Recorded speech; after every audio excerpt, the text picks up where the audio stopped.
Good evening, ladies and gentlemen. Welcome to the November 30th edition of the Sports Arena. Your man, Eric Wilson.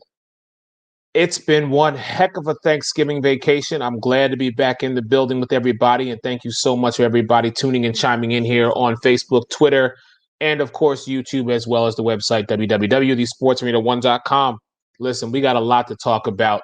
Let me bring the fellas up in here. Of course, my man, telling both sides of the story, Mr. Jake Rongholt. Jake, good evening, sir. How are you? What's going on, my brother? I am fantastic. I am glad that Thanksgiving has come to a close. I did not eat too much food, and I was able to get back to the gym at least. But I won't lie to you. I'm kind of wondering if these football players need to get back into the gym right now with all this COVID happening. So yeah, and we're definitely going to talk about that. But let me get the big dog in here, Mr. Alex Fleming. Good evening, sir. How are you? I don't know, a little bit sideways. I'm well rested for Thanksgiving, coming back from Jacksonville and right about Tampa. I've been busy. And of course, did Dave Caldwell hijack your stream there, Alex? I just got to know because you kind of been freezing in and out here. So I want to make sure you have primo streaming, unlike Dave Caldwell. Yeah, I know. Dave Caldwell hijacked my internet browser. He took my email address. Man, once they fired him, now my internet's working fine. That being said, our man, Mr. Jake Rongholt's got a brand new Twitter handle. Jake, if you want to take a couple seconds, just let everybody know where they can find you on Twitter with all your I almost gave Mike credit here. Your podcast and your articles that you put out. Yes, you can go to @BothSidesSports. That's a brand new Twitter handle that you could find there. Don't worry, same opinion, still talking both sides of the story. You don't want to miss it.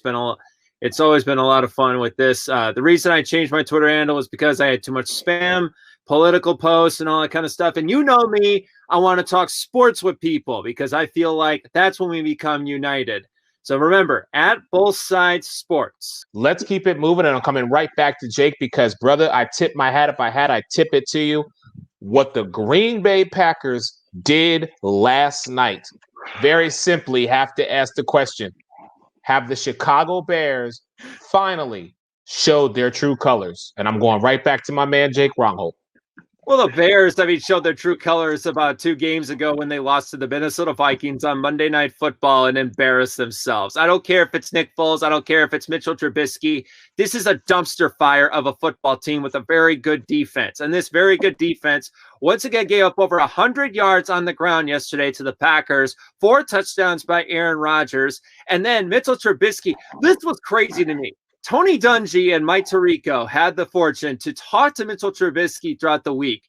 And Dungy said, and I quote, "This sounded like a different Mitchell Trubisky, but the song stayed the same because he went 26 for 46, 242 yards, 3 touchdowns, and 2 deep ball interceptions." This is a disaster. Matt Nagy went from the 29th offense when he came in, turned it to the 9th, went back to the 29th, and now they are ranked 30th. Ryan Pace trades the 3rd pick, 67th and 111th pick in the 2018 3rd round for a guy who had 13 starts with the University of North Carolina. And then, not to mention, Charles Leno Jr., one of the worst offensive tackles in the NFL, gets a $42 million contract. They keep the turnstile Bobby Massey around at right tackle, and they have given up way too many free agents that they actually need.